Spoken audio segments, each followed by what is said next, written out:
നമ്മുടെ രൂപതയാകുന്ന വീടിൻ്റെ ഏറ്റവും വലിയ ആഘോഷമാണ് ബൈബിൾ കൺവെൻഷൻ. ഈശോ നടത്തിയ ബൈബിൾ കൺവെൻഷനുകളുടെ തുടർച്ചയാണ് നമ്മളുടെ കൺവെൻഷൻ.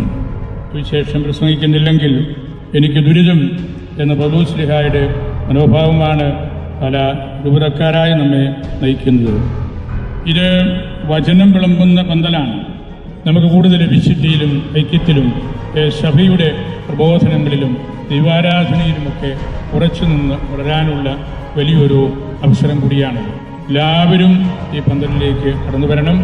നിങ്ങൾക്കെല്ലാവർക്കും തിരുപ്പിറവിയുടെ മംഗളങ്ങൾ. അൽഫോൻസാമ്മയോട് മധ്യസ്ഥം പ്രാർത്ഥിക്കാം. കർത്താവിൻ്റെ കരം നാം ഓരോരുത്തരുടെയും മേൽ ഉണ്ടാകും.